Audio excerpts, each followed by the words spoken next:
사도행전 16장 31절입니다. 이르되 주 예수를 믿으라. 그리하면 너와 네 집이 구원을 얻으리라 하고. 아멘. 주 예수를 믿으라. 그리하면 너와 네 집이 구원을 받으리라. 우리가 이곳에 와서 많은 사람들에게, 만나는 모든 사람들에게 전하는 말씀의 핵심이 주 예수를 믿으라. 그러하면 너와 네 집이 구원을 받으리라는 말씀입니다. 이곳에 와서 이제 교회가 세워지고 이제 2달 정도 이제 입당 예배 드리고 난 이후에 이제 2달, 3개월째 예배를 드리고 있습니다. 이 동네에 많은 사람들이 오고 가며 또 이 교회를 보고 궁금해하고 또 호기심을 가지고 기웃거리고 또 들어와서 또 차를 마시거나 대화를 나누기도 하고 자기들끼리 여러 가지 말들을 하기도 합니다. 그런데 우리가 이곳에서 교회를 세우고 하고자 하는 일은 이곳에 있는 사람들에게 단지 주 예수를 믿으라. 그리하면 너와 네 집이 구원을 받으리라 하는 이 놀라운 말씀을 증거하는 겁니다. 지난 금요일 날 이 마을 회관에서 마을 가꾸기 사업 설명회라고 하는 것을 한다고 마을 이장님이 오셔가지고 이제 대화 중에 이야기를 했습니다. 제가 마을 어른들한테 이제 인사를 좀 드리고 싶다라고 그렇게 이야기를 하고 그 마을 가꾸기 설명회 하는 그 사업 설명회 하는 곳에 갔습니다. 떡을 한 말 맞춰가지고 맛있는 떡을 맞추어서 대접을 하면서 또 인사를 하려고 갔는데 설명회가 다 마치고 난 뒤에 그 이장님이 감사하게도 잠깐 주민들한테 인사를 해라 그래서 잠깐 인사를 이제 했습니다.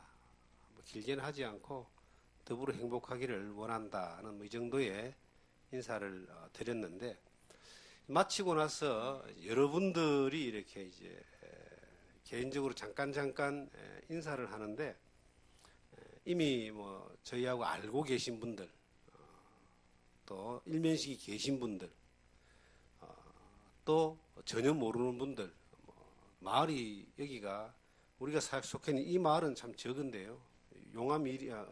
운남일이라고 하는 한 부락 한 이제 그 공동체는 그리 적지가 않더라고요.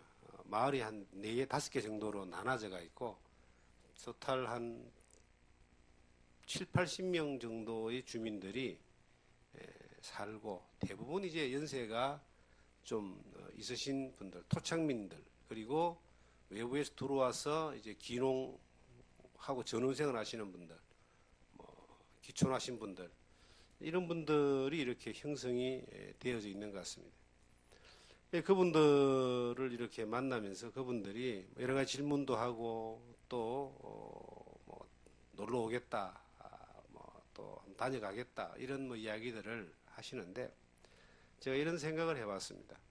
이분들에게 정말 전해주고 싶은 핵심 메시지가 뭐냐? 주 예수를 믿으라. 그러면 너와 네 집이 구원을 받으리라. 이 말씀이 이분들에게 전해주고자 하는 핵심 내용입니다. 예수를 믿으면 복을 받습니다. 예수를 믿으면 하나님이 기도를 들어주십니다. 소원을 들어주십니다. 이런 내용 말고 주 예수를 믿으면 너와 네 집이 구원을 받는다. 그 핵심적인 내용을 정말 전해주고 싶은 겁니다. 그래서 이곳에 와서 이제 1년 전에 이사를 와서 또 예배당이 건축되어지고 이런 과정에서 너무나 감사한 것은 토착민이나 먼저 와 있는 분들의 어려운 방해가 없었다는 겁니다. 교회가 어느 지역에 들어가서 지어지려고 하면요, 이 기농 기촌하시는 분들 이야기 들어보면은 교회가 아니고 사람이 살기 위해서 들어가서 집을 짓는 데만 해도 쉽지 않은 그런 방해와 시비를 겪는 경우가 많고, 특히 교회 같은 경우는 뭐 길을 내주지 않는다든지 여러 가지 어떤 이유로 말미암아 이렇게 거부하는 경우가 많습니다. 어떤 사람은 자기 고향에 가서 자기 고향 마을에서 자기 친척들이 있는 곳에 가서 교회를 개척하기 위해서 교회를 건축하려고 하는데 거기서도 방해를 받아가지고 건축을 하지 못하고 다시 나왔다는 그런 이야기도 들을 정도로 그렇게 배타적인 그러한 곳들이 참 많습니다. 아직까지도 많이 있는데 다행스럽게 이곳은 뭐 다른 토속적인 신앙이나 다른 종교들이 많이 분포되어 있는 곳이기도 한데 특별한 어려움이 없이 지난 시간들을 지내고 교회가 건축되어지고 난 이후에 이제 마을 사람들을 이제 만나고 접촉하는 과정 가운데 다행스럽게 좋은 소문이 나고 또 다행스럽게도 이 반대하거나 이 핍박하거나 도준하는 그러한 세력이 그렇게 두드러지지 않는 것들에 대하여 참으로 감사가 되어집니다. 물론 이제 하나님이 일하셨고 또 우리의 기도가 응답되어졌고 이곳을 향하신 하나님의 계획이 있으시기 때문에 그렇게 되어진다라고 그렇게 믿습니다. 그럼 우리가 여기에서 이제 무엇을 해야 되는가? 무엇을 하기 위해서 이곳에 와서 무엇을 하기 위해서 여기서 터전을 잡고 우리가 살고 있는가? 그 확실한 이유에 대하여 좀 묵상하게 되었습니다. 그건 단지 주 예수를 믿으라 그러면 너와 네 집이 구원을 받으리라. 이 짧은 한마디의 말씀 안에 우리가 하고자 하는 일, 우리를 통해서 해야 될 일들에 대하여 집약되어져 있습니다. 지금부터 2000년 전에 바울 사도가 복음을 전하기 위해서 신라와 더불어서 빌립보라는 지방에 들어갔습니다. 그곳에 가서 기도하는 처소를 찾으려고 하다가 루디아를 만나게 되고 그 루디아 자주장사 이제 옷을 취급하는 상인입니다. 루디아를 만나서 교회가 개척이 되기 시작합니다. 그리고 이제 또 기도하기 위하여 나가다가 이 귀신 들려서 막 점을 쳐주는 여자를 만나게 됩니다. 그 신분이 종인 같아요. 성경에 보니까 주인들이라고 되어 있거든요. 그 귀신 들린 점치는 여자를 소유하고 있는 한 사람들이 여러 명 있었는 것 같아요. 주인들이라고 되어 있는 거 보니까 가족이든지 어쨌든 간에. 그런데 이 여자가 계속 바울에게 말하기를 하나님의 구원을 전하는 자다라고 그렇게 이야기를 하고 계속 이야기하니까 바울이 이제 피차에 괴로운 거 아니겠어요? 복음을 전하는데 귀신 들린 여자가 점치는 여자가 아주 유명한 여자 같아요. 주인들에게 큰 이익을 가져다 주는 그러한 사람이었는 것 같아요. 그래서 바울 사도가 그 여자에게 주 예수의 이름으로 명하노니 그에게서 나오라 그랬더니 귀신이 나가버렸어요. 점치는 여자가 이제 멀쩡한 여자가 된 거예요. 그러니까 그 여자를 소유하고 있는 주인들이 자기의 이득이 끊어지니까 바울을 잡아다가 때리고 옷 뺏기고 모욕을 주고 그리고 재판에 넘기게 됩니다. 그래서 바울이 얻어맞고 터지고 그러고 난 이후에 이제 재판에 넘겨져서 감옥에 들어가 있습니다. 지금 이 사항은 바울 사도가 빌립보에서 복음을 전하다가 귀신 들린 여자를 귀신을 쫓아내고 그 주인들에게 잡혀가지고 얻어맞고 재판에 넘겨져서 감옥에 지금 들어와 있는 상황입니다. 그런데 바울과 실라가 그곳에서 찬송을 합니다.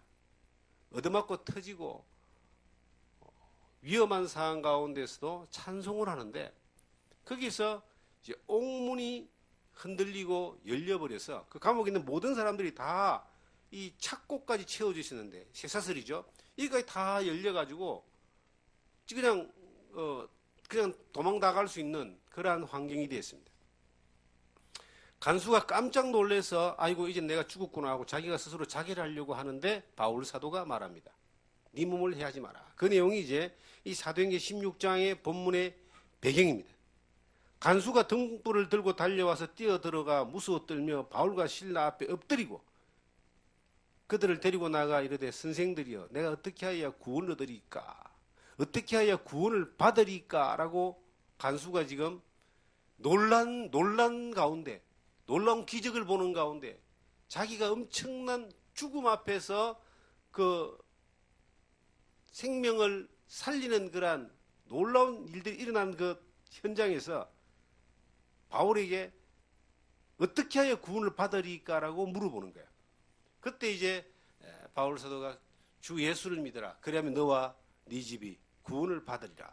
그리고 이제 간수가 그들을 데리고 와서 씻겨주고 그 다음에 자기와 가족들이 세례를 받고 음식을 먹고 그리고 크게 기뻐한다라는 내용이 이 사건의 결말로 기록되어 있습니다.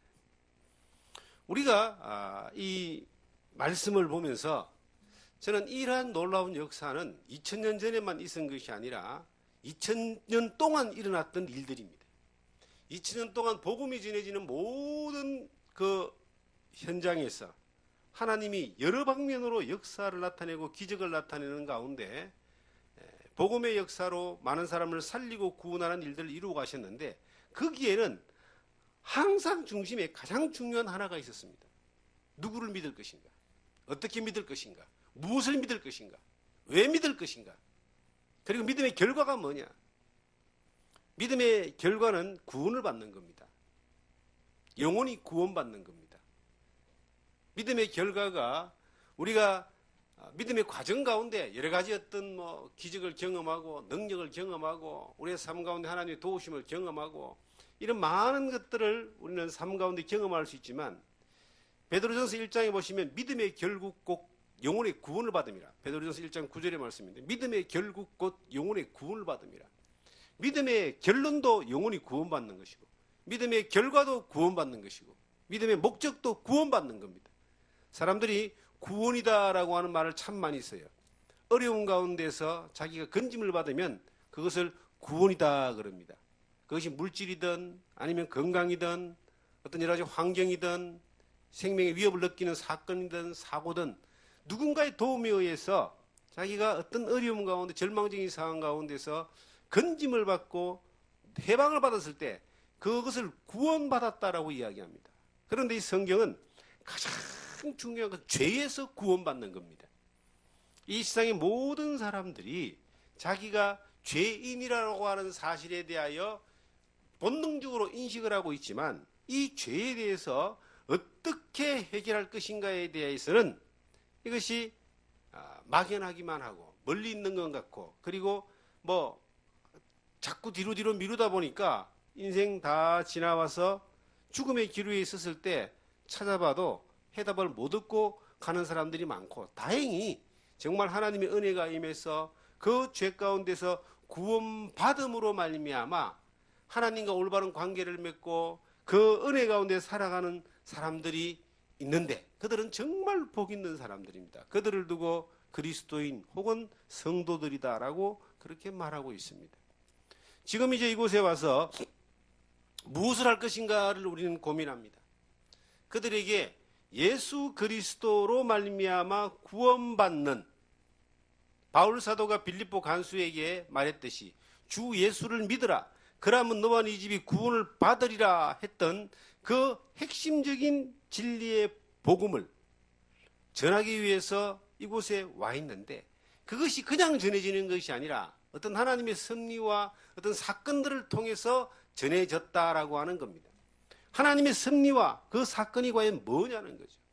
빌립보 간수에게 복음이 전해지고 빌립보 교회가 세워지는 데는 바울 사도가 귀신 들린 여인을 만나는 것 그리고 그를 예수 이름으로 쫓아내고 귀신을 쫓아내고 죽음의 위협을 당하며 핍박을 당하며 감옥에 들어가고 그곳에서도 또 찬송하는 그러한 과정들의 일련의 과정들을 통해서 그 간수가 예수를 믿게 되는 놀라운 역사가 나타나고 그로부터 빌립보 교회가 세워지는데 정말 그 간수는 하나님의 섭리가 아니면은 있을 수 없는 너무나 놀라운 경험들을 그 하룻밤 사이에 그와 그의 가족이 구원받고 세례받는 놀라운 역사를 경험하게 됩니다. 우리는 어떨까요? 우리가 이곳에서 복음을 전하기 위해서 주 예수를 믿으라 그러면 너와 네 집이 구원을 받으리라고 하는 이 놀라운 하나님의 진리의 복음을 전하기 위해서 우리에게도 어떤 사건이 있고 과정이 반드시 있는 겁니다. 이곳에 우리는 하나님의 섭리에 따라서 이곳으로 왔고 하나님의 인도하신 가운데 이 처소가 예비되고 또 하나님의 집이 세워졌습니다. 이걸로 끝나는 것이 아니라 우리는 수많은 만남 가운데서 사람들에게 개입하시는 하나님의 능력을 보면서 하나님이 복음이 전해지는 것들의 현장에서 쓰임받는 그러한 도구로 이 교회와 저희들이 되기를 원합니다. 얼마나 많은 빌립보 간수가 이 가운데 있을지 모릅니다.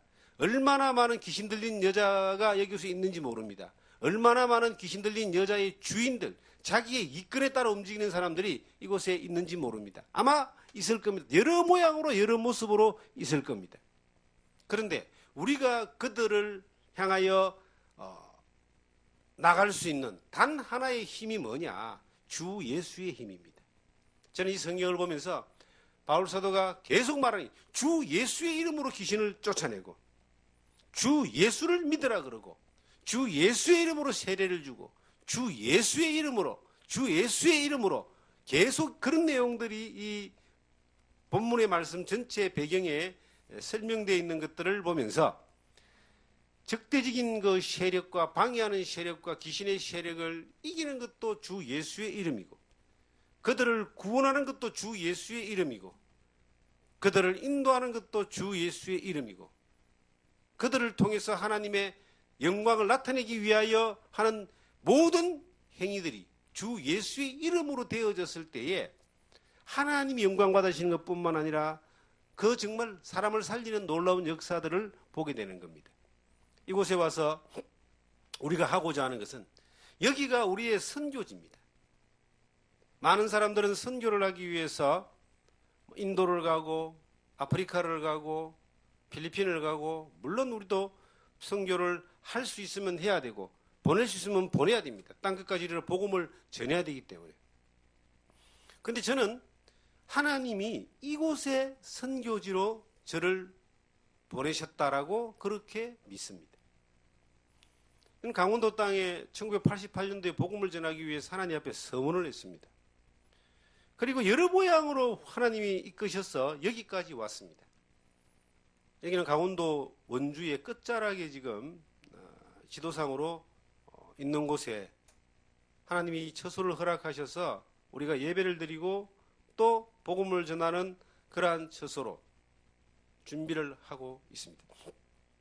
그런데 여기에서 무엇을 할 것인가에 대하여 정확한 이유가 없다면, 정확한 목적이 없다면 우리가 살아가는 그 시간은 참 보람되지 못하고 의미 없는 시간들이 될 거라고 생각을 합니다. 이곳에서 뭘 하느냐? 하나님이 이곳에 선교지로 보냈다. 바울을 빌립보로 보냈던 것처럼 우리를 이곳에 하나님이 보내셨습니다. 이곳에서 하고자 하는 것은 단지 주 예수의 이름으로 귀신을 쫓아내고 예수의 이름으로 죄인을 구원하고 예수의 이름으로 하나님 영광 받으시고 예수의 이름으로 우리가 살아가는 삶 가운데서 그 받은 사명을 다 감당하는 겁니다. 그것이 아니고 그냥 우리가 이 기복적인 많은 종교단체들처럼 여기에 그런 곳들이 많이 있잖아요. 불당, 법당, 굿당 다 있잖아요. 그들이 전부 다 자기들이 신의 이름으로 신의 축복으로 고민을 해결하고 부자가 되고 건강하고 아니면 여러 가지 소원을 성취하고 하는 이러한 것들과 유사한 비슷한 그러한 일을 하기 위하여 이곳에 하나의 종교단체로 이 교회가 세워져 있는 것이 아니라 단 하나 예수 그리스도의 이름으로 너와 네 집이 구원을 받는 그러한 놀라운 역사들을 각 사람에게 각 가정에게 임하는 그 일을 전하기 위한 통로로 하나님이 이 교회를 이곳에 세우신 겁니다. 빌립보 교회에서는 그 일을 하기 위하여 바울이 감옥에 들어가야만 했지만 우리는 이곳에서는 그 일을 하기 위해서 하나님이 우리를 이곳에 먼저 보내시고 예배당을 건축하게 하시고 그리고 이곳에서 주 예수의 이름으로 각 사람들을 살리고 구원하는 놀라운 그 일들을 하기를 원하시는 겁니다. 우리가 처해 있는 그곳이 어디든 간에 그곳이 주님이 하나님이 우리를 보내신 선교지라고 하는 사실을 본인이 깨닫게 될 때 비로소 그곳에서 하나님이 그들을 통해서 일하시는 주 예수의 이름의 능력을 경험하는 일들에 쓰임받게 되는 겁니다. 내가 있는 그곳이 하나님이 우리를 보내신 선교지가 아니고 나는 항상 저곳을 가야 되고 저기에 가야 되고 저기에 있어야 되고 저러한 환경이 돼야 되고 이러한 조건이 만들어져야지만이 하나님의 일을 할 수 있다라고 한다면은 그것은 그 사람이 아직 보냄받은 사람이 아니고 사명받은 사람이 아니고 하나님의 일에 쓰임받는 사람이 아니고 그리고 하나님의 역사 가운데서 하나님의 일하심을 통과할 수 있는 통로가 아니다는 겁니다. 하나님은 그곳에 보내셨는데 본인은 그 일을 본인이 느끼지 못하기 때문에 본인이 하지 못하고 경험하지 못하는 그러한 시간을 낭비하고 삶을 낭비하는 그러한 결과를 가져오게 됩니다. 우리가 이곳에서 하고자 하는 일이 뭔가를 지난 금요일날 곰곰하게 생각을 해보게 됐습니다. 많은 사람을 만나서 친하게 지낼 수 있습니다. 많은 사람들에게 도울 수 있는 일들이 뭔가를 찾아서 도울 수 있습니다. 많은 사람들이 좋은 영향력을 미치기 위하여 좋은 인상을 주기 위하여 좋은 소문을 얻게 하기 위하여 여러 가지 우리가 수고하고 노력하고 또 애를 쓰고 의도적으로 어떤 일들을 할 수 있습니다. 그런데 그 모든 일들의 그 모든 수고와 노력의 목적이 뭐냐는 겁니다.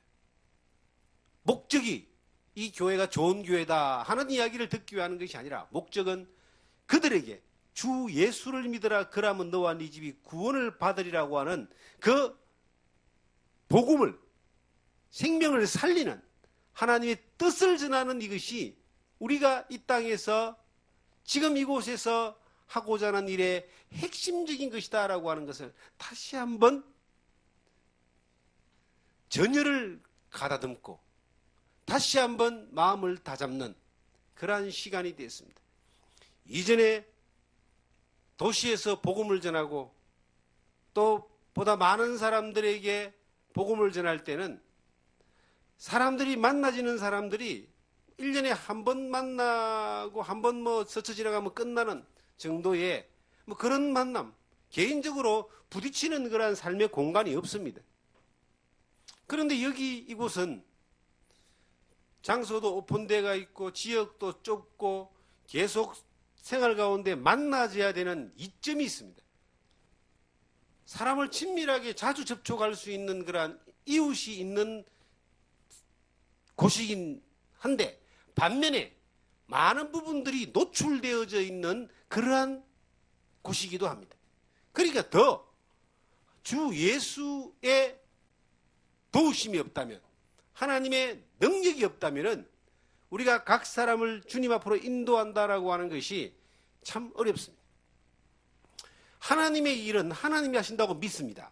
우리에게만 하나님이 일하시는 것이 아니라 저들에게도 이 세상에 있는 사람들에게도 우리가 이 빌립보 교회가 세워지는 가운데 하나님의 일이 되어지기 위해서 귀신 들린 여자도 필요했고 그 주인들도 필요했고 간수도 필요했고 로마의 감옥도 필요했고 하나님의 일이 이루어지기 위해서 그 하나님이라는 사람의 반대적인 적대적인 그러한 세력과 환경도 필요했던 것처럼 우리 이곳에서 하나님의 일들이 이루어지기 위하여 우리가 조심하게 하고, 그리고 사람들과 이 주변 이 지역 사회에 보여지는 그 이미지를 위하여 우리가 선한 마음을 가지고 진심을 가지고 섬기고 도우려고 하는 마음을 가지고 사는 것도 중요하지만, 더 중요한 것은 그 모든 환경 가운데 하나님의 개입하심이, 하나님의 일하심이 반드시 나타나야지만이 그 역사를 우리는 볼 수 있다라고 하는 것입니다. 저는 이 성경을 보면서 다시 한번 생각해 보게 되는 겁니다. 사람이요, 세상에 막 염려를 너무 많이 하면은 주님을 향한 마음이 무뎌집니다. 성경에 누가복음 21장에 나와 있죠. 그 다음에 우리가 세상의 어떤 생각 방법들에 너무 이렇게 방향을 잡고 땅의 것을 생각하면서 막 살다 보면은 위의 것에 대한 이 생각이 점점점 줄어들게 됩니다. 땅의 일이 너무 바쁘니까 정말 정작 위의 일, 하나님이 원하시는 일이 뭔가를 놓쳐버리는 경우들이 있다는 거예요. 이곳에서 삶이 너무 분주하고 바쁘면요, 기도하는 시간이 없어지고 성경 보는 시간이 줄어들고 영혼들을 만나서 복음을 전하고자 하는 그러한 시간들도, 그 마음도 바쁜 일 때문에 자꾸 뒤로 미루어지는 겁니다. 사람이란 누구나 다 그렇게 두 가지를 한꺼번에 잘할 수 있는 사람이 그렇게 많지 않습니다. 특히 저 같은 사람은 뭐 평범한 사람이라 두 가지를 한꺼번에 잘하기가 힘들어요. 한 예로 이 예배당이 건축되는 과정 가운데, 건축의 모든 과정 가운데 다른 일을 할 수가 없는 거예요. 건축의 모든 과정 집중을 해서, 거기에 그냥 집중을 해서 이 거의 10개월 정도의 시간을 보냈습니다. 다른 일들을 안 하건 아니지만 마음이 흩어지고 나눠지고 분산되어지고 그 복음을 전하는 하나님의 위의 것을 쫓아가는 것들에 대해 집중할 수 없는 것들을 저는 고백할 수밖에 없습니다. 그 정도로 연약한 존재라는 것을, 두 가지를 잘할 수 있는 존재가 아니라는 것을 저는 인정합니다. 그런데 정말 이곳에서 해야 될 가장 중요한 일이, 무엇 때문에 이곳에 왔고 무엇 때문에 교회가 건축되고 무엇 때문에 살고 있는가에 대한 그 목적을 잃어버린다면은 이거는 정말 슬픈 일이 되는 겁니다. 바울 사도가 복음을 전하는 가운데 빌립보 감옥에 들어갔습니다. 저같이 연약한 사람은요, 복음 전하다가 감옥 들어가면 에이, 이제부터 복음 안 전하고 그냥 편안하게 살아야 되겠다, 이런 생각부터 할 거예요. 어떻게 하면 여기서 빠져나가서 내가 고통당하지 않고 죽음 안 당하고 살까, 그 생각을 먼저 할 것 같아요, 제 같으면. 그런데 바울 사도는 그러지 않았습니다. 바울과 실라는 그곳에서 찬송을 불렀다. 다른 말로 하면 그는 이미 주 안에서 많이 훈련되고 연단되고 많은 걸 경험한 사람이라 감옥에 들어가는 것도 하나님이 복음을 전하기 위해서 그 과정으로 이렇게 허락하셨다라고 받아들인 거예요. 그리고 기도와 찬송만 했는데 옥문이 깨져 버렸습니다. 빌립보 간수가 어떻게 해야 구원을 얻으리까? 여러분, 이 복음을 전하는 데 있어서 첫 번째 사건은 하나님이 일하시고 개입하는 겁니다.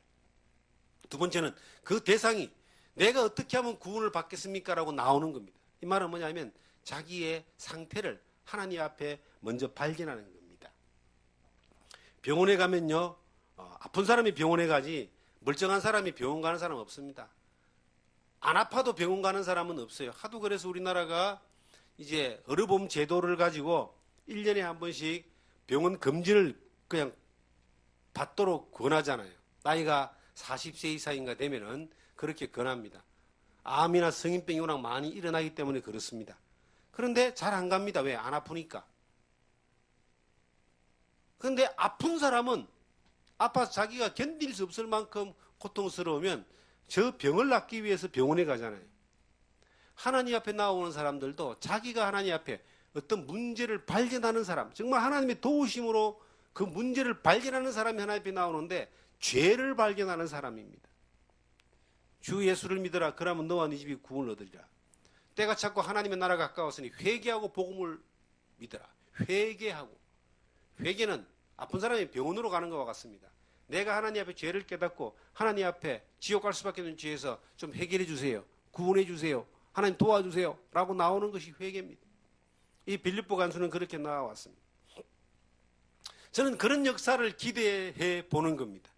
이 예배당이 세워지고 우리가 복음을 전할 때에 사람들이 하나님 앞에 어떻게 하면 구원을 받겠습니까? 라고 나오는 사람들이 이곳에 있기를 원합니다. 아마 이 교회가 사람들 생각은 그럴 거예요. 야, 교회 나가면 우리 하나님이 기도를 들어주고 소원을 들어주고 예수 믿으면 복 받는다니까 복을 주시겠지라고 오는 사람도 있을 겁니다. 그런 사람도 오면은 그런 사람에게도 바른 진리의 복음을 전하는 그러한 일들을 우리가 해야 됩니다. 저는 이곳에서 복음을 전하면서 그런 생각을 해봅니다. 말씀을 전하면서 그런 생각을 해봅니다. 정말 이곳에서 하나님이 몇 사람의 영혼을 이곳에 보내줄지 모르지만 오고 가는 모든 사람들에게 하나님이 전해주고자 하는 말씀만 전해줄 수 있는 살아있는 이 강단이 되기를 원하고 또 그렇게 깨어있는 말씀을 전하는 통로가 되기를 바라는 마음이 있습니다. 듣고자 하는 사람들이 듣고자 하는 세상적이고 세속적인 것들, 욕심과 정욕에 차 있는 것들을 전해주고 간지러주고 그것을 이렇게 북돋아주는 그러한 말씀이 아니라 하나님이 그들을 사랑하시는 하나님이 그들의 영혼을 살리기 위해서 그들에게 전해주고자 하는 말씀을 전하는 그러한 이 교회가 되고 예배가 되고 강단이 되고 그리고 저는 설교자가 목회자가 되기를 그렇게 하기를 바라는 마음을 늘 가져봅니다. 아마 이곳에 지나가다가 들리는 사람도 있을 것이고 또 먼 곳에서 오래간만에 찾아와서 예배를 만남을 가지고 예배를 드리는 사람도 계실 것이고 이곳에 사는 분 가운데서 또 여러 가지 이유 때문에 예배 교회에 오시는 분도 계시고 여러 어떤 형태의 사람들을 앞으로 우리는 만나게 될 겁니다. 그런데 그들에게 이 빌립보 간수가 바울에게 나올 때에 외쳤던 그러한 고백처럼 어떻게 하여야 구원을 얻으리까 라고 도전받고 그리고 하나님 앞에 나아올 수 있는 자기의 문제를 발견하고 회개하고 나아올 수 있는 그러한 능력이 그러한 놀라운 역사가 나타나는 그러한 일들을 기대해 보는 겁니다. 사실 저는 원래 복음을 전하고 원래 전도자의 삶을 살고 나올 때에 그 비전이 이뤄진 영혼을 주님 앞으로 인도하는 겁니다. 한 영혼이라도 예수를 바로 믿고 구원받아 천국 가는 사람이 되게 하는 일들의 전도자로 내가 쓰임받고자 하는 마음으로 그 열정을 가지고 그 뜨거운 마음으로 복음을 전하는 삶으로 나왔습니다. 그리고 목회를 하면서 언제라도 대상은 불신자였습니다. 불신자에게 하나님을 알지 못하는 사람들에게 살아계신 하나님의 말씀과 진리의 복음으로 말미암아 예수 그리스도의 십자가의 피 흘림의 능력으로 말미암아 구원받고 제사함받고 하나님의 자녀되게 하는 이것이 말 그대로 전도자, 선교적 전도자의 그러한 사명을 가지고 지금까지 목회를 해왔습니다. 물론 중간중간에 이제 기존에 있는 세워진 교회에서도 목회를 하고 청빙받아 목회도 하고 뭐 큰 교회 작은 교회 몇 번의 어떤 경험들을 가지고 있지만 결국은 처음에 가졌던 마음은 잃어버린 한 영혼을 주님께로 인도하는 겁니다. 한 사람의 영혼이 천하보다 귀하다는 주님의 그 가치를 내가 가진 세상의 가치, 세상을 바라보는 인생을 계산하는 가치로 삼았기 때문에 그 일을 선택하고 나왔습니다. 이곳에서도 저는 마찬가지라고 봅니다. 이곳에서도 사람들을 살리는 주 예수를 믿으라 그러면 너와 네 집이 구원을 받으리라고 하는 그 핵심적인 진리의 말씀을 전해서 각 사람을 살리는 그 일이 아니고 다른 것들을 쫓아간다면 그것은 저는 그래 봅니다. 그건 교회로서의 가치를 하나님의 우리의 부름의 목적에 대하여 그것은 방향을 잃어버리는 것이다 라고 그렇게 저는 생각합니다. 그 빌립보 간수가 회개하는 심령으로 나누는 것이 첫 번째라면 두 번째가 믿음의 대상이 뭔가를 바울 사도는 정확하게 전해줬습니다. 주 예수를 믿으라. 물론 그 주 예수를 믿으라에는 주 예수님이 하신 일을 믿으라. 십자가 위에서 하신 일이 뭡니까? 나의 죄를 담당하고 십자가에 피 흘려 죽으시고 3일 만에 부활하셔서 지금도 하나님 우편에 계신 그 예수님은 내 죄와 세상 죄와 인류의 죄와 인간의 모든 문제 십자가에서 다 끝내놨습니다. 나의 모든 문제를 해결하신, 특별히 죄 문제를 다 해결하신 그 예수를 믿는 것이 내가 구원받는 길이고 영생 얻는 길이고 하나님의 자녀가 되는 길입니다. 대상이 예수님밖에 없습니다. 요한복음 14장 6절에 너무나 유명한 말씀이 있습니다. 내가 곧 길이요 진리요 생명이니 나로 말미암지 않고는 아버지께로 올 자가 없다. 예수님만이 길이고 진리고 생명입니다. 지금 우리 시대는요, 참 기독교가 보편화되어 있지만 기독교가 많이 변질되어가는 그러한 시대에 있습니다. 제도적으로 그렇게 또 자꾸 만들어져 가고 있습니다. 사탄이 그렇게 만드는 거예요. 차별금지법이라고 하는 것을 가지고 온갖 죄악을 행하는 그러한 행위들에 대해서 차별을 금지하고, 그리고 이 기독교 학교나 또 이 사회에서 성경에서 말하는 죄를 죄라고 선포하지 못하고 진리를 바로 전하지 못하는 그러한 정말 이상한 제도가 지금 계속 만들어지고 있습니다. 기독교가 탄압을 받고 있다는 겁니다. 그런데 더 위험한 것은 기독교 안에서 WCC라고 하는 세계교회협의회라고 하는 게 있습니다. 우리나라의 대형 교단들이 그곳에 들어가 있고 또 가톨릭과 같은 이러한 주체가 되어 있는데, 그 WCC는요 종교다원주의라 그럽니다. 구원이 기독교에만 있지 않고 예수님만에게 있지 않고 다른 종교에도 구원이 다 있다는 겁니다. 마치 산을 올라가는데 산 등산 코스가 100개가 있다면 100개 전부 다 등산 코스인데 결국은 끝들이 가면 다 만난다. 종교는 전부 다 똑같은 것이다. 다 구원이 있다. 이렇게 말하는 겁니다. 그런데 그 기독교가 세계의 평화와 종교의 평화를 위해서 이것에 동의하고 동참하고 그렇다라고 한다면 이건 예수를 믿기는 믿는데 잘못 믿는 거라고 저는 그렇게 감히 말씀드립니다. 구원은, 평화는 좋습니다. 평화롭게 지내는 건 좋습니다만 구원은 예수님밖에 없습니다. 예수님 외에 다른 누군가가 구원자라고 한다면 그건 전부 다 잘못된 겁니다. 신들은 많아요. 범신론 그러잖아요. 다신교 신들은 많지만 구원을 할 수 있는 분은 예수님밖에 없습니다. 천지를 창조하신 분은 여호와 하나님밖에 없습니다. 우린 그걸 믿고 그걸 전하는 사람이에요. 바울 사도가 그것을 전했을 때에 빌립보 간수가 예수를 믿게 되었습니다. 주 예수를 믿으라. 믿는 대상이 예수님밖에 없어요. 예수 그리스도 외에는 구원의 길이 없습니다. 우리가 전하는 것도 예수님밖에 없습니다.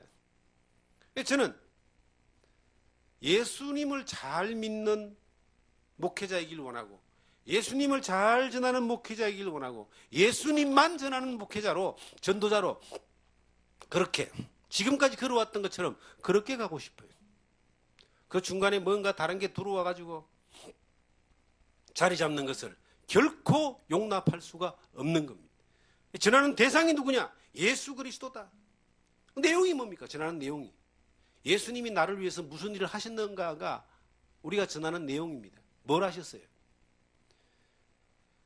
예수님이 이 세상에 오셔서 세상의 모든 죄를 다 담당했습니다. 보라, 세상 죄를 지고 가는 하나님의 어린 양이로다. 나의 죄를 다 등 뒤에 담당했습니다. 수고하고 무거운 짐진 자들아 다 내게로 오라. 내가 너를 쉬게 하리라. 그리고 그 예수님이 십자가 위에서 나의 죄와 세상 죄를 위해서 피 흘려서 죄를 다 갚으시고 사망의 고통을 받으시고 3일 만에 부활하셨어. 죽음의 권세를 깨고 부활하셔서 모든 사람들에게 죄 용서받고 영생을 얻는 소망을 주셨습니다. 우리는 그걸 믿는 겁니다. 우리가 믿는 복음의 내용이 뭐냐면 예수 그리스도가 십자가에서 내 죄를 다 갚아놨다는 사실을 믿는 겁니다. 우리가 이 교회가 교회 나오니까 복 받더라, 교회 나오니까 사업이 잘 되더라, 교회 나오니까 뭐 건강해지더라, 이런 것이 복음이 아니라, 그럴 수도 있고 그렇지 않을 수도 있습니다. 교회 나와서 죽은 사람도 있고 병 걸린 사람도 있고 교회 나와서 망한 사람도 있어요. 그거는 복음이 아닙니다. 그건 그럴 수도 있고 그렇지 않을 수도 있는 거예요. 그러나 진정한 복음은 뭐냐면은 예수 그리스도가 내 죄를 영원히 갚아주시고 나를 구원하셨다는 겁니다. 믿는 내용이 뭐냐? 예수 그리스도의 십자가의 피 흘림이 내 죄가 영원히 사함받고 내가 영생을 얻고 하나님의 자녀가 되었다. 믿는 방법은 뭐예요? 이것을 믿는 거예요. 영접하는 자 곧 그 이름을 믿는 자들은 하나님의 자녀가 되는 권세를 주셨다. 요한복음 1장 12절처럼 영접하는 거, 받아들였다는 거예요.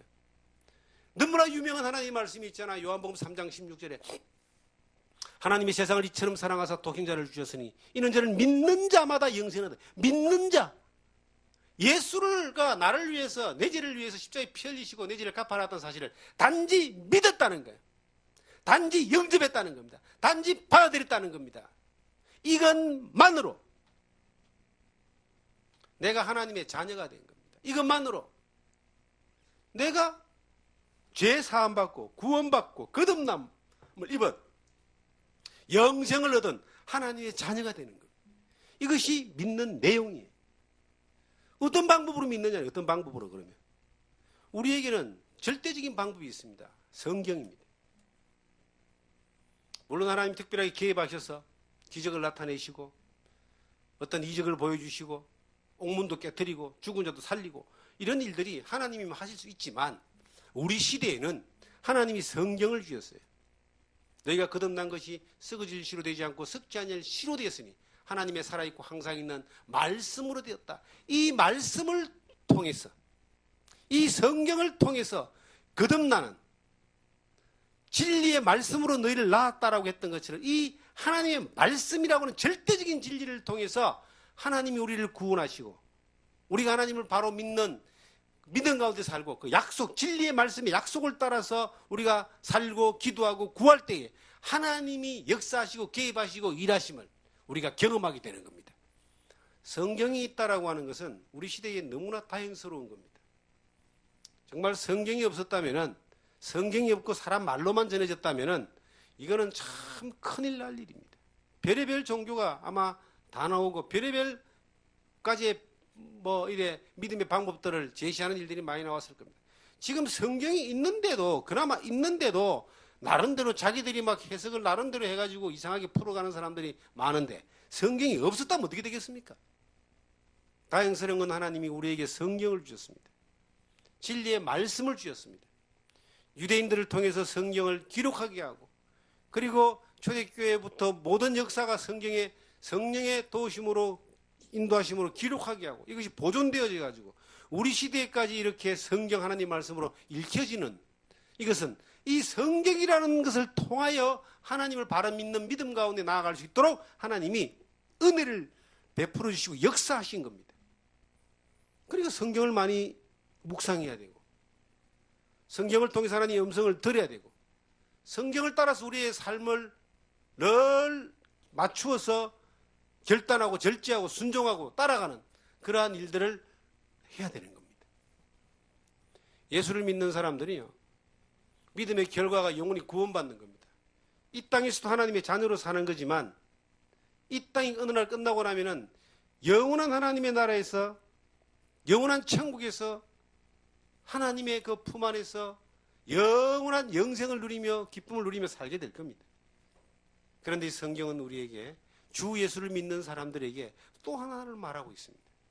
그것은 예수를 믿는 사람들은 우리가 믿는 그 예수님의 말씀을 따라서 움직일 수 있는 힘이 거기에 부여되는데 이게 성령이 우리 가운데 함께 하시는 겁니다. 성경 야고보서 2장을 보시면 이렇게 기록을 하고 있습니다.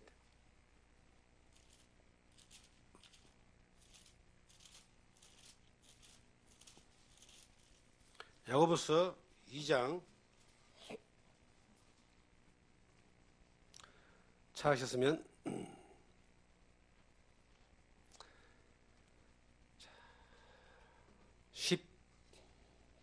17절을 보겠습니다. 이와 같이 행함이 없는 믿음은 그 자체가 죽은 것이라. 어떤 사람은 말하기를 너는 믿음이 있고 나는 행함이 있으니 행함이 없는 네 믿음을 내게 보이라. 나는 행함으로 내 믿음을 내게 보이리라 하리라. 네가 하나님은 한 분이신 줄을 믿느냐? 잘 아는도다. 귀신들도 믿고 떠느니라. 여기 보니까요. 26절 하나 또 보겠습니다. 영혼 없는 몸이 죽은 것 같이 행함이 없는 믿음은 죽은 것이라. 영혼이 없는 몸이 죽은 거 맞죠? 식물인간 혹시 들어봤을 겁니다. 살아있는데 기능을 하지 못하는 사람을 식물인간이라고 그렇게 이야기합니다. 근데 몸은 있는데 영혼이 없으면 그게 사람 아닙니다. 식물인간은 영혼이 없다고 말할 수 없지요. 그냥 이 기능이 다 죽어버린 겁니다. 그런데 숨은 붙어 있다는 거죠. 더 심각한 것은 몸은 있는데 영혼이 없으면 이거는 몸은 뭐 그냥 고깃덩어리입니다. 몸과 영혼이 분리되는 걸 죽음이라 그럽니다. 그래서 죽은 사람은 영혼이 떠났다 그래요. 행함이 없는 믿음은 이와 같다라고 말하고 있습니다. 이 성경에 행함이 없는 믿음은 그 자체가 죽은 것이다. 그러고 말하기를 야 네가 하나님이 한 분이신 줄 믿느냐? 귀신도 믿고 떤다. 하나님이 계시고 예수님이 계신 것을 믿습니다. 예수님이 구원한 것도 믿습니다. 그런데 예수님이 하신 말씀을 안 믿어요. 어떤 말씀을 했습니까? 예수님이 우리에게 영생에 대한 약속만 주신 것이 아니고 수고하고 무거운 짐진 자들아 다 내게로 오라 내가 너를 쉬게 하리라고 말씀하시고 난 이후에 나의 멍에를 메고 내게 와서 배우라라고 말했습니다. 예수님은 마태복음 5장, 6장, 7장에 그 산상수훈을 통해서 예수 믿는 사람이 어떤 믿음의 가치를 가지고 따라야 되는가에 대해서 말하고 있습니다. 예수님은 기도하라 그랬습니다. 예수님은 외식하지 마라 그랬습니다. 예수님은 거룩하라고 그랬습니다. 예수님은 순종하라고 그랬습니다. 서로 사랑하라 그랬습니다. 용서하라 그랬습니다. 예수님이 하신 그 말씀을 보면은 그 말씀은 나를 구원하신 그 주님의 말씀입니다. 우리가 예수님을 주님이라고 해요. 주 예수를 믿어라. 내가 예수님 믿을 때 예수님이 나의 주인이 되신 거예요. 내가 예수님의 종이 됐습니다. 예수님이 나를 자기의 종으로 삼으실 때에 나를 구원하실 때에 나의 주인으로서 나를 통하여 예수님의 일을 이루기를 원하시고 예수님의 말씀이 명령이 순종되어지기를 원하는 겁니다. 순종이 제사보다 낫다는 말씀을 예수님이 하셨습니다. 순종이 제사보다 낫다. 그건 이미 구약 시대에 하신 말씀이지만 예수님도 순종하라라고 이야기합니다. 외식보다는 외식하지 말고 하나님 앞에서 행해라고 말씀하고 있습니다. 뭔 뜻일까요? 이것은 예수를 믿는 사람들은 예수님이 2000년 전에 나를 구원하시고 죽으시고 부활하셔서 떠나버리고 우리가 상관없이 살다가 나중에 재림하시는 것이 아니라 예수님은 부활하시고 승천하셔서 하나님 우편에서 지금도 우리를 위해서 기도하고 계시고 성령님이 이 땅에 오셔서 우리와 함께 하시면서 우리를 인도하고 우리의 모든 삶을 책임지고 주관하고 계심을 믿으라고 하는 겁니다. 그래서 예수님을 주님이라고 우리가 고백합니다. 그 주님이 우리에게 말씀하시기를 행하라, 행동하라, 순종하라고 말하고 있습니다. 예수님을 믿고 순종하지 않고 행동하지 않는 사람은 마치 영혼이 없는 몸과 같아 죽어있는 믿음이다. 그들은 마치 저 귀신들이 하나님 있다고 믿고 예수님 있다고 믿지만 예수님을 적대시하고 예수님을 믿는 사람들을 방해하고 예수님의 역사를 방해하는 것처럼 그들은 영혼 없는 그러한 몸과 같고 귀신과 같은 존재들이다. 왜 그렇게 사느냐? 주님이 물어보시는 거예요. 우리가 살아가는 삶 가운데 수없이 많이 실패하고 넘어지고 좌절할 수 있습니다. 그래도 예수님 우리의 주님입니다. 그 주님으로 계속 돌아가는 것이 회복하는 것이 회개하는 겁니다. 주님은 또한 그 회복과 회개를 통해서 자백을 통해서 우리와 화목하시고 회복하시며 우리를 이끌어 가십니다. 우리는 끊임없이 연약한 존재이기 때문에 예수님이 영원한 속죄를 해주셨다고 저는 그렇게 믿습니다. 우리는 끊임없이 그렇게 하나님이 아니면 살 수 없는 존재이기 때문에 주님 우리를 영원히 사랑하십니다. 그리고 그 보증으로 성령도 주셨습니다. 그런데 주님은 우리에게 예수를 믿는 우리에게 말합니다. 정말 예수님이 주인이 되기를 원한다. 그 주인은 오늘도 살아계셔서 우리에게 명령하시는 거예요. 말씀하시는 거예요. 우리가 그 말씀을 따라 행할 때에 순종할 때에 그 예수님이, 그 우리를 구원하신 주님이 기뻐하시고 우리를 통해서 우리에게 맡겨주신 일들을 할 수가 있는 겁니다. 이곳에서 우리는 뭘 하기를 원합니까? 예수님의 일을 하기를 원합니다. 예수님이 우리를 통해서 일하시는 통로가 되기를 원합니다. 그러기 위해서는요, 예수님을 믿는 것뿐만 아니라 예수님이 하신 말씀을 따라 순종하는 것도 믿는 겁니다. 말씀을 따라 순종할 수 있는 것들이 믿음을 선택해가는 그러한 순종인 겁니다. 그 믿음이 선택되어져 갈 때에 믿음의 역사를 볼 수 있는 겁니다. 바울과 실라가 그 빌립보 감옥에서 찬송과 기도를 할 수 있었던 것은, 그것은 살아계신 주님을 믿는 믿음의 순종의 몸짓이었고 표현이었습니다.